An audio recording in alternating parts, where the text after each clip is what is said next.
నేను ఎమ్మెల్యే అయ్యి వైఎస్ఆర్సీపీ అధికారంలోకి వస్తే నా నగిరి నియోజకవర్గానికి నా కుటుంబ సభ్యులైన నగిరి ప్రజలకి నేను ఏం చేయాలనుకున్నానో అది మ్యాక్సిమం చేశాను అని గర్వంగా చెప్పగలను.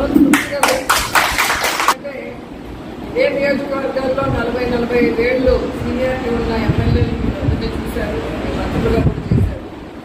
కానీ నాకు ఇచ్చిన 5 సంవత్సరాల కాలంలో 5 మండలాలు 2 మున్సిపాలిటీల్లో ప్రజలు ఏం కోరుకున్నారో మేజర్గా అన్నీ కూడా పూర్తి చేసి ఓపెన్ చేయడం అనేది చాలా హ్యాపీగా అనిపించింది. ఇది ఒకటే కొంచెం లేట్ అయింది, ఎలక్షన్ కౌంటింగ్ తర్వాత వచ్చింది. కానీ నేను ఏ రోజు కూడా కులాలని చూడలేదు, కులాలకి మతాలకి అతీతంగానే పనిచేశాను. వలసలు వచ్చినప్పుడు నన్ను అడిగినప్పుడు వలస భవనం, అలాగే స్టాచ్యూ, అలాగే ఒక కళ్యాణ మండపం అడగడం జరిగింది. సో దాంట్లో 2 దాదాపుగా చేసి ఇచ్చాము. ఒకటి ఖచ్చితంగా భగవంతుడు మళ్ళీ ఆశీర్వదిస్తాడు, అది కూడా చేసి.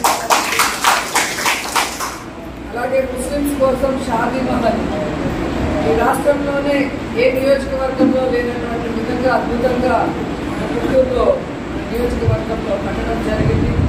అలాగే పార్కులు కట్టించడం జరిగింది. అలాగే మీరు చూస్తే ఎలక్ట్రిక్ క్రిమినేషన్ది గౌరవంగా చనిపోయిన వాళ్ళకి అంత్యక్రియలు చేసేది నగరి పుత్తూరులో మనం చేయించడం జరిగింది. అలాగే చూస్తే రోడ్లు కానీ ట్రైన్స్ కానీ ఏది అడిగినా చేయడమే కాకుండా ముఖ్యంగా పాలిటెక్నిక్ కాలేజ్ పిల్లల కోసం ఒక చక్కటి పాలిటెక్నిక్ కాలేజ్ కట్టించి ఈరోజు పిల్లలు గౌరవంగా చదువుకోవడమే కాకుండా ప్లేస్మెంట్స్ కూడా కాలేజీకి వచ్చి వాళ్ళకి ఉద్యోగాలు ఇస్తూ ఉంటే నిజంగా నాకు చాలా హ్యాపీగా అనిపిస్తుంది అని కూడా ఈ సందర్భంగా తెలియజేస్తున్నాను. ఇదే ప్రాంతంలో మీరు చూస్తే ఇక్కడ బల్జ భవన్ పూర్తయింది. దగ్గరలోనే మన ముదిలేయర్స్ కోసము టీటీడీ నుంచి వైఎస్ఆర్ కళ్యాణ మండపం కూడా కట్టించడం జరిగింది. సో అలాగే అర్బన్ హెల్త్ సెంటర్ కట్టించడం జరిగింది. సో మున్సిపల్ ఆఫీస్ కట్టించాం. అట్లా ఒక ప్రాంతానికి అంటే ఒక మండలానికి లేదా ఒక మున్సిపాలిటీకి ప్రజలందరికీ ఏం అవసరం అది అన్ని కులాలు వాళ్ళు వెళ్ళే ప్లేస్ కాబట్టి దాంట్లో మనం ఏం చేయగలం అనేది 5 సంవత్సరాల్లో 2 సంవత్సరాలు కోవిడ్లో పోయినా కూడా ఆ టైంలో కూడా సర్వీస్ చేశాము. మిగతా టైంలో డెవలప్మెంట్ కూడా చేసి ఇచ్చామని కూడా గర్వంగా చెప్పగలం. అలాగే డిగ్రీ కాలేజ్లో మీరు చూస్తే మనకి అసలు ఒక డిజిటల్ రూమ్ లేదు మీటింగ్స్కి కానీ పిల్లలకి ఏదైనా జాబ్ మేళాలను నిర్ణయించడానికి కానీ. సో టెక్నికల్గా మనకి ఒక పెద్ద రూమ్ ఆల్ ఫెసిలిటీస్తో కావాలి అంటే చారిటబుల్ ట్రస్ట్ ద్వారా రోజా చారిటబుల్ ట్రస్ట్ ద్వారా అది కూడా ఎలక్షన్స్ ముందే పూర్తి చేసి ఉండడం జరిగింది. అలాగే పుత్తూరు కోర్టులో రోడ్డు లేక గతుకులుగా ఉంటే రోజా చారిటబుల్ ట్రస్ట్ ద్వారా కార్ రోడ్డు కూడా వేయించడం జరిగింది.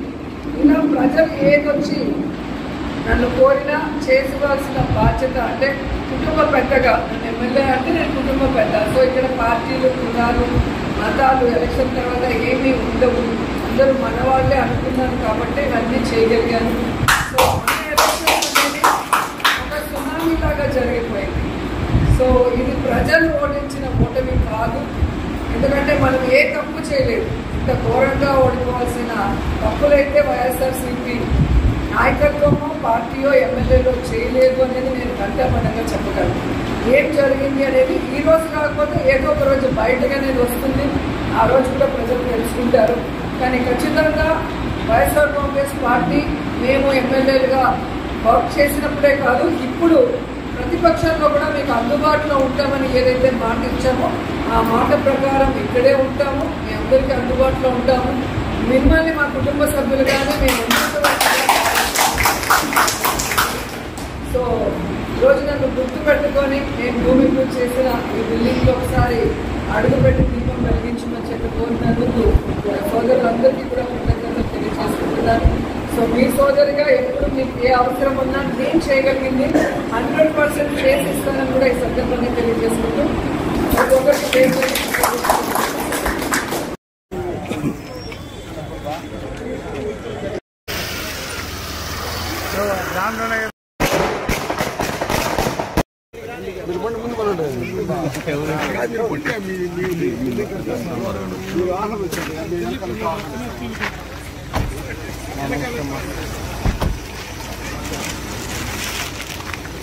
శుభ సాయంత్రం అమ్మా.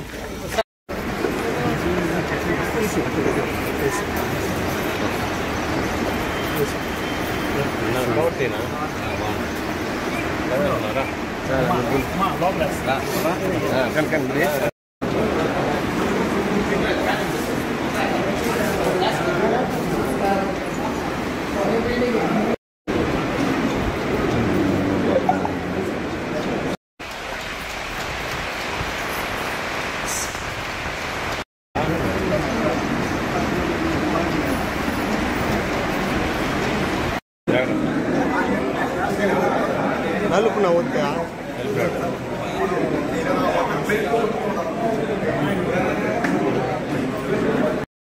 అన్నీ అయిపోయినా కొబ్బరికాయలు కొట్టయినా మాకు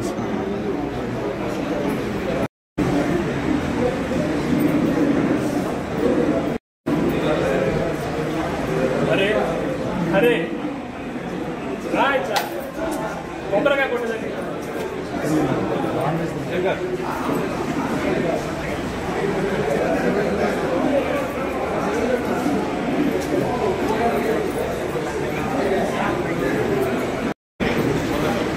కొంచెం ఇదిగో ఏమ్మా చక్కెర పైన